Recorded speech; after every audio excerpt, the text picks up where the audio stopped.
Hi, Hamish Conway here, and welcome to another episode of TACOS Tuesday. This is episode 44, and with me today is, not as always, but most of the time, is Sebastian Hargraves. Welcome, Seb. Thanks for having me back. I feel like I have to keep applying for the position to stay on the podcast. That's right. I'm trying to keep you on your toes and keep you bringing your best. So that's good. And you might also notice if you're watching this that I've got my Cell Global polo shirt on from Retail Fest, so just really upping the production quality of the show. Anyway, next time you could put yours on as well. Then we'll be looking good. But the topic, as you would have seen from the title here, is around Prime Day preparation. And look, it's for whatever reason, Amazon likes to keep this a mystery. I guess that's part of the psychology of it, right? Like, when's Prime Day going to be? But as brands selling on the platform, it would be good to know. And I was looking at this LinkedIn post with this guy in America who was like, "Thanks for letting me know, Amazon." And he had bought something off Amazon, and on the box it had like this blue tape saying Prime Day, 8th of July to 11th of July. And he goes, "This is the first time I'd heard of it. You could have sent me an email to give me a heads up." So it's pretty funny. Like, I mean, that was in America, and the American Prime Day's shorter. It's just 4 days. In Australia, it's a week, so it goes through to what is that, the 14th, I think. But it's kind of the way Amazon rolls. Like, they're all about the customer, and the vendor is often put at the back of the queue. But Yep. that said, for brands that were invited in to put deals forward into Prime Day, that's all done. Those decisions were made at least a month out or more. Well, the cutoff was, I know in Australia, this was a month out from this starting at 5 weeks. So too late if you've missed out on that. But as we go through today, we'll have the two scenarios: one, if you have Prime deals; two, if you don't. But when this is coming out, you'll have 2 weeks until Prime Day. And from our experience of seeing how Prime Days operate, there's absolutely steps you can take to maximize this window of opportunity.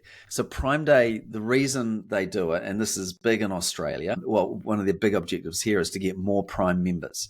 So they're on a push to get through to 6 million Prime members in Australia. There'll be 5 something at the moment. But in this week, they'll get hundreds of thousands of people joining because they need to get the Prime deals. They need to be Prime members. So that's a big push there, and that's good for you as well as a seller, because ongoing there will be more people that are getting free and fast shipping, and that'll help conversion rates. And there's just more people will be coming back to the platform. It's all part of the growth. And the other thing, and this is where they pump their advertising spend, whether it's billboards. Seb was saying beforehand that last year in Melbourne and the Southern Cross train station, they just locked it all out in terms of banners and everything there. You couldn't miss it. So it'll be online digital ads, it'll be billboards, it'll be, walking down the street, there'll be, you won't be able to miss it. TV, it'll be everywhere. And again, this is great because it puts so many eyeballs on the platform. And as we'll discuss in a moment, Prime Week, as it is here, has a meaningful step change in the amount of traffic that's coming. So for you, whether you're in deals or not, this is a great opportunity here to be boosting your sales. So with that background, let's dive right into mostly be hearing from Seb here in terms of the way you need to be thinking about Prime Day and the preparations you need to take so that you optimize this window here. So that said, what are the must-make decisions before Prime Day when it comes to ads? Where do people start? Where should people start? Yeah, the first off is obviously making sure your deals are submitted. Secondly, you want to make sure you've got the required amount of inventory in. Sure. You can't sell what you don't have. Outside of those two things, the first step is to have a look at your previous historical data. And understand how you've done historically through Prime. That'll give you a really good indication on what your budgets should be, how you can expect it to perform. Last year, I'm pretty sure it was the same length as this year, so it's the same length as it was last year. So you'll have a pretty good idea. And last year was the first time they ran it for that long. So last year will give you a good indication on like what you can expect. Yeah, and potentially people, if they weren't really part of Prime Day last year, but they were part of Black Friday, Cyber Monday window, which was longer, there would be some learnings in there as well. for Yeah, I mean, for typically people? we see the same kind of learnings across all of these Mm, events. Your first day is you get your early birds. You've got the middle period, which is the people that are the deal hunters, I would say, that are really looking for the best possible deal. And then you got the people that have got the fear of missing out, which is on the last day. So they're kind of yeah. three, I suppose, groups or types of people that shop on these kind of events in a similar way every time. Yeah, that's good. And we'll dive into a few more details how to capitalize on that. So look, understanding how it went last year, and then what's the second step in Second preparation? step is to understand what margin you're willing to accept. Understanding that you will obviously have a lower margin because I think the discount has to be a minimum of 20% off. And so, you're not in this game to make zero margins, but you can sometimes accept a much lower margin with the increased amount of revenue that's going to be coming through the door, right? So more profit dollars. Okay, so to be clear, like this is if you've got a prime deal, it would be 20% off. Mm. Just on the pricing side of things, though, if you haven't got a prime deal, let's just talk about price for a moment. Do you just keep your price the same, or do you lower your price through this window? Is there anything about having your price be higher now, making sales, and then you can pull it back and you get a strike through? Or so if you don't have deals, how should you be pricing, do you think? You could add a coupon and Okay. things like that, so you're still relevant during the period because Mm, people are looking for deals. So it yeah. is hard to be relevant if you're not. If you're running a coupon, you can be a little bit more aggressive than you would be with no price discount. But if you don't have the prime deal, you are less relevant. So you need to plan for that in your adjustments. Yes. Okay. Yeah. So be thinking about what coupons in particular, because that'll stand out as a way to grab the eye as well. Okay. So that's important. So that step there is really understanding what margin you're willing to accept.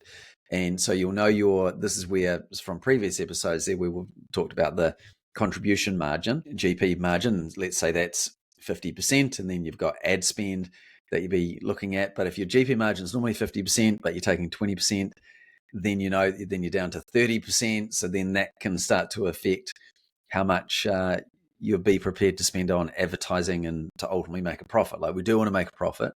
There might be some cases where you're willing to break even on this, where you could have very strong lifetime value like with say some health supplement type products or regular purchase products. You may be willing to do that, and that could make sense.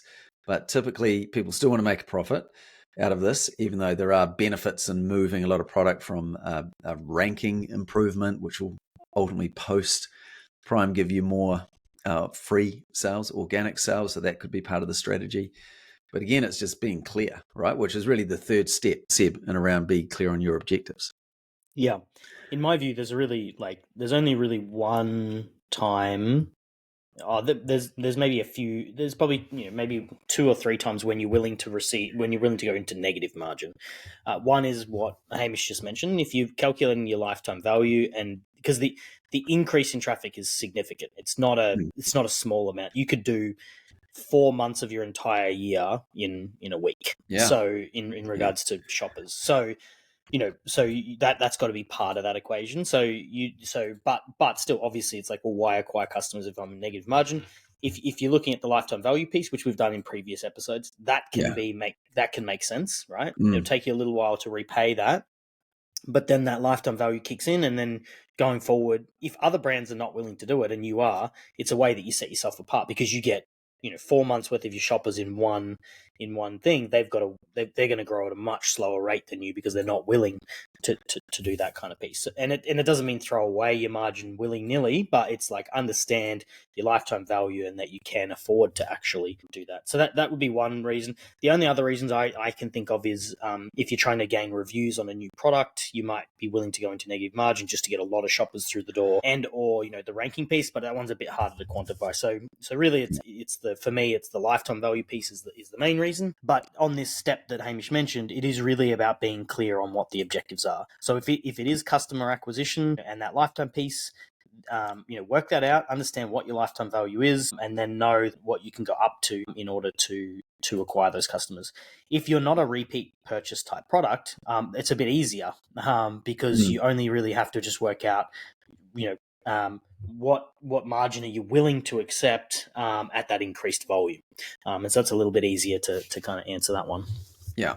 Okay.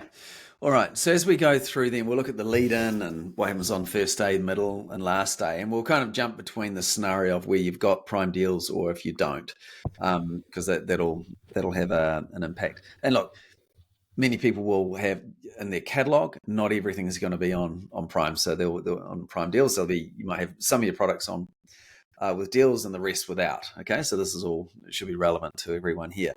So look, by the time people listen to this, there'll be 2 weeks, 1 to 2 weeks to prepare.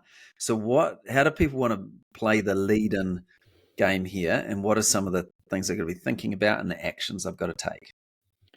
Yeah, so we know that people start shopping before the event. And so what we call the lead in is the week or two before the event, people start to add things to cart and in preparation for the event. These are the early birds. So the reason the first day is so massive, as in compared to the other days in general, is because those people have kind of pre-shopped. They already know what they want. They're the kind of people that you would see lining up at 3 a.m. at an Apple store to get the to get the new Apple or something like that. So what we want to do is we want to basically just make sure that we're in the running as a potential purchase for them. And so to do that, we want to look at things like at things like sponsored brands, which are the banner ads you're going to see right at the top of search. That's going to bring awareness to our brand, our storefront, all of that kind of stuff, and they'll go in and browse a lot on that. Now, your performance will be bad. That's one thing to note through this period, because you're not actually trying to get sales. Well, I mean, you are, but you're delaying the sales part, because the sales is going to come in the prime period. So the key part there is that you're really focusing on driving page views, store visits, and add to carts. Those are the metrics that you're going to want to look at. You can look at those by looking at your store and seeing how much you're driving to your store and how many people are clicking through during that first week. That's the first thing. The other thing quickly just there that I'll mention as well is sometimes there's categories where there's not really a lot of people searching before the event. In those categories, it's probably not that worth it to do a sponsored brand campaign and the lead-in strategy. And so you can look at your brand metrics to understand your category a little bit more. And so what we've would done an that. example be, do you think? An example category?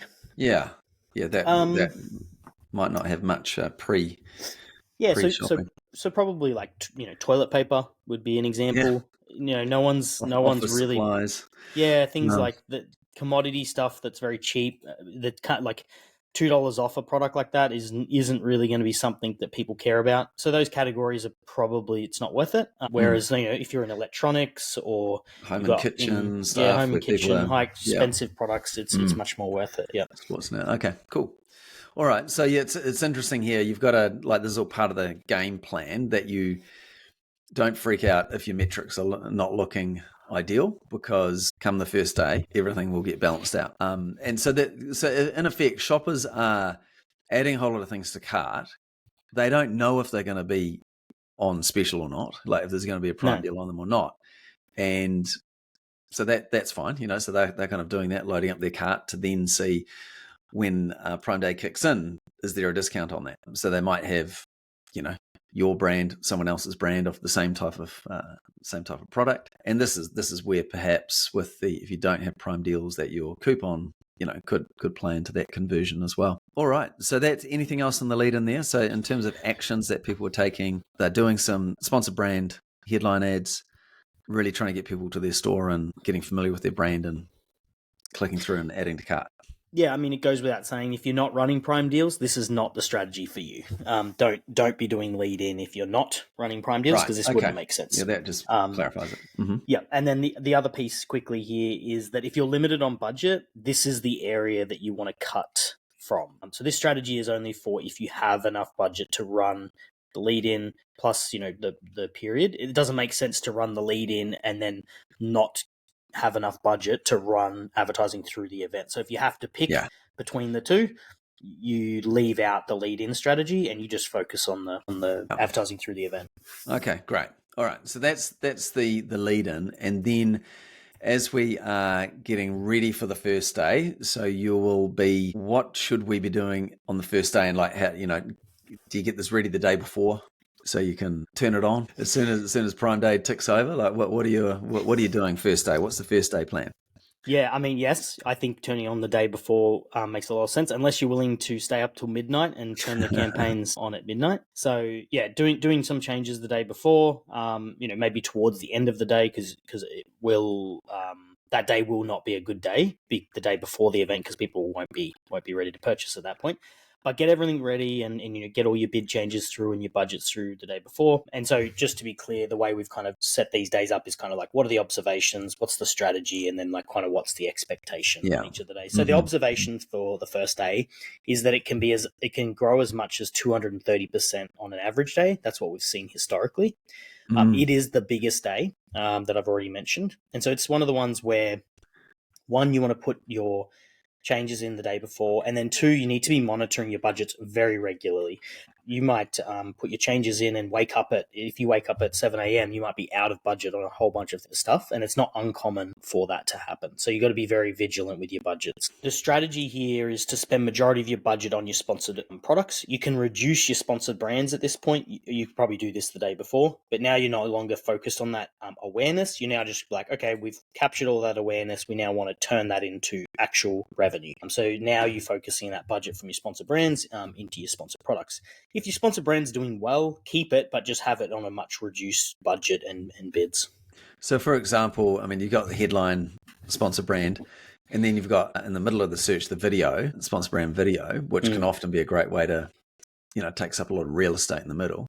Is that maybe one, if that's performing well, that you keep that going? If it is driving to a deal, is that one that could make sense? Yeah, absolutely. Yeah, I'd run both of them. I just think, so typically during these events, those placements become very expensive. So most of the time, sponsored products is going to be where that's expensive too, but just it's because it has such a high conversion rate, you can kind of afford to pay a bit more for those sponsored products than you can for sponsored brand and for the video ad. Right. Okay. So it's not so, I mean, this is all in the context of how much money have you got to spend. Exactly. and just where you're going to put your, where you focus the attention first. And obviously, given the massive increase in traffic coming to the site, you've got to be smart about where you put that. Yep. Okay. What else there on the first day? So expectations, you should have your best conversion rate on the first day. You should have the most amount of traffic and your best return on your advertising spend on the first day. So that is one day, like I've mentioned, it's worth being hyper vigilant, like checking every hour or 2 hours on budgets and things like that. Yeah. Okay. And so this is like whether if you've got deals going, or I guess there is a risk with some deals that you could run out. Like I have seen that before, where they burn through their 1,000 units or whatever, and then that's gone. Good problem to have. Then obviously redirect some of your budget to other products. If you haven't had deals, then really you've got to just be very vigilant here to make sure that this is having an impact, and this is really the add to cart. Particularly if you don't have deals and you don't have a coupon on it, then your conversion rate might not be as good.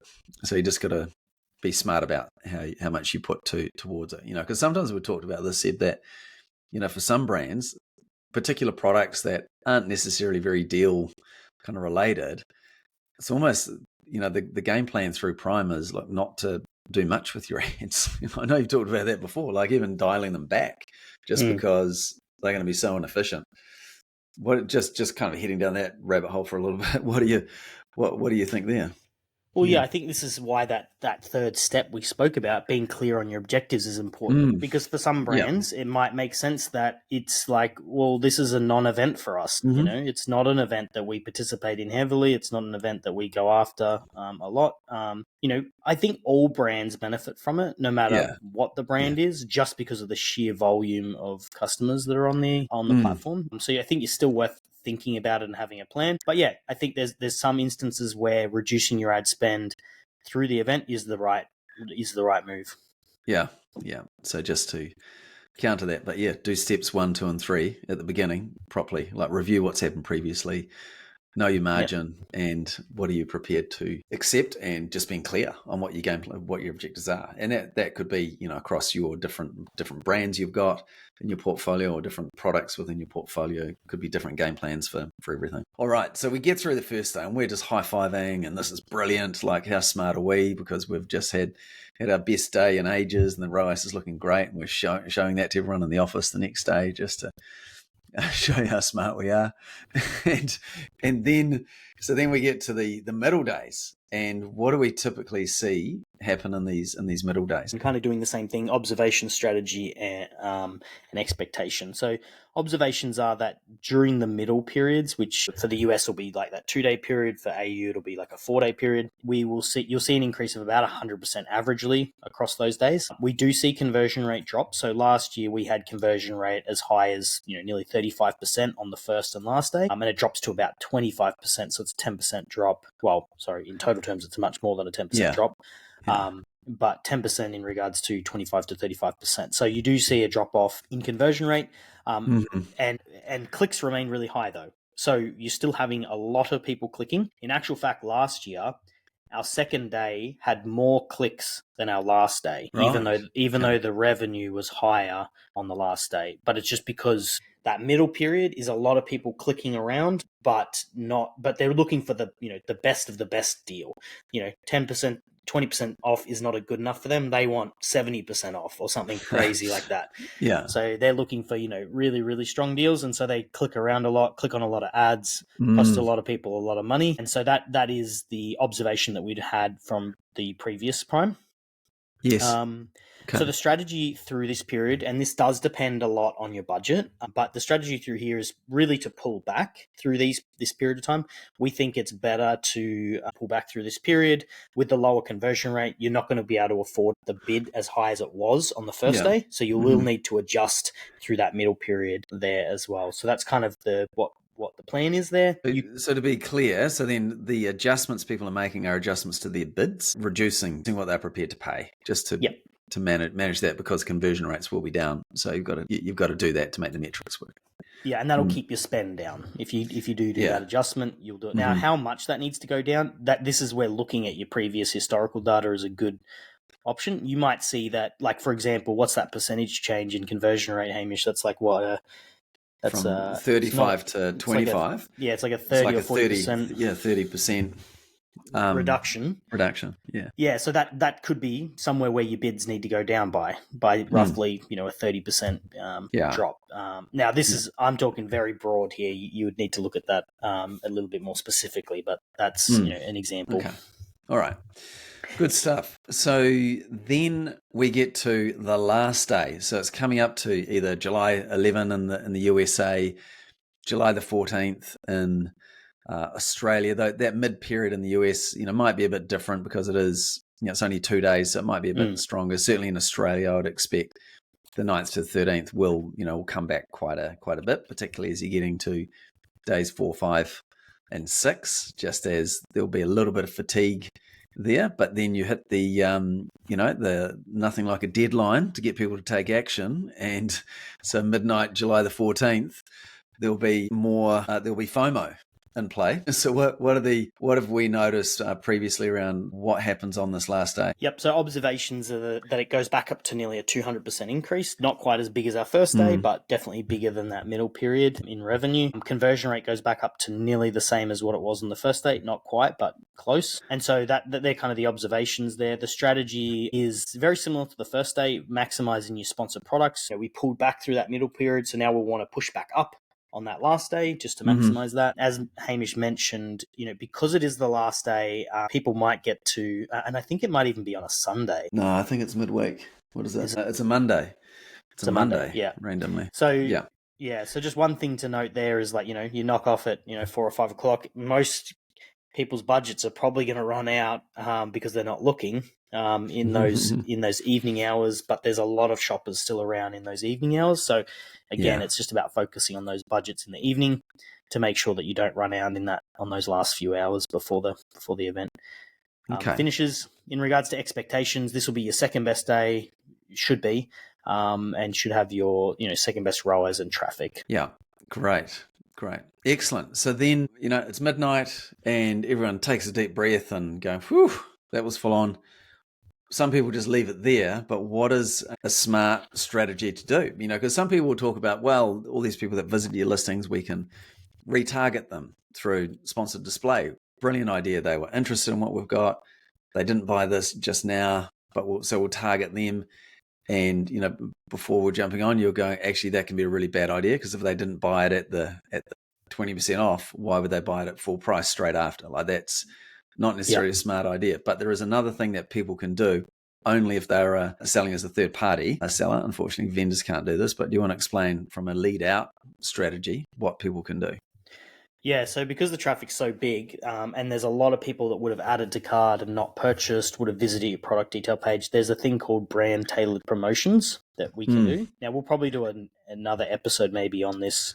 But essentially the guts of it are that you can offer customers that take a certain action a discount. So instead of, for example, like a coupon that gives everyone that comes and visit your product a 20% discount, brand tailored promotions just say, I only want to give this discount to people that added my product to cart but didn't purchase. And so that's much more targeted rather than offering it to everyone. And so you can use that increase in traffic through Prime and then retarget them with something like that. The other thing to note with the lead out strategy for vendors and that don't have the ability to do those things is that we do see a massive buyer fatigue kick in after the event. So conversion rates drop significantly. We can see sometimes as much as a 30 to 40% drop off in the amount of shoppers and things that are going around. So the week after the event, the key part there is to make sure that we're dropping you're dropping your ad spend to reflect the fact that the market has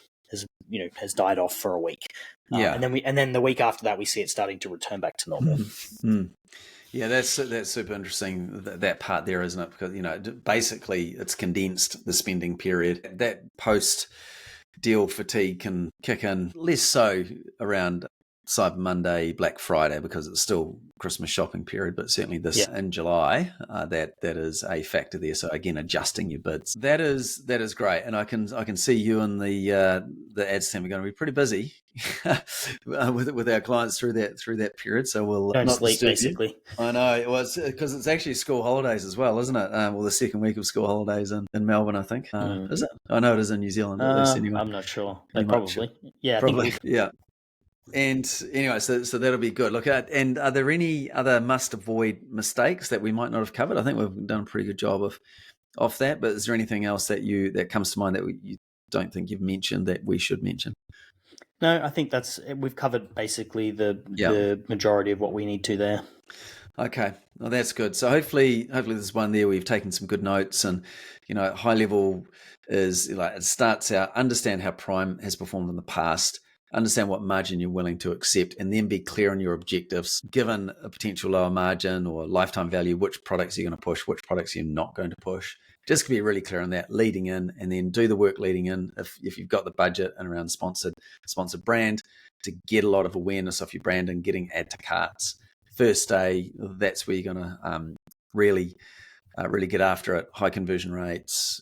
Best day, then peg it back through the middle there, and then last day build it up again, and don't forget those last 6 hours, because that's when people will be piling in again. We just see that there. So maybe use some day parting even on that last day to maybe not start your ads until a little bit later, or just to leave some budget there. And then the lead out strategy, just accept that it'll be quiet for a week, or look at brand tailored promotions, and that's maybe one that we could do next week for people to be aware of that. Anyway, so that's the summary there. So thanks, Seb, for sharing that, and hopefully everyone listening has found that really useful to put into play for your Amazon Prime. And if you'd like Seb to have a look at your Prime Day strategy, or just have a look at your whole Amazon ad strategy, then go to gosellglobal.com, have a look at services, and you'll see management for Amazon ads. And on that page there, you can see a button there that you can book a call with Seb.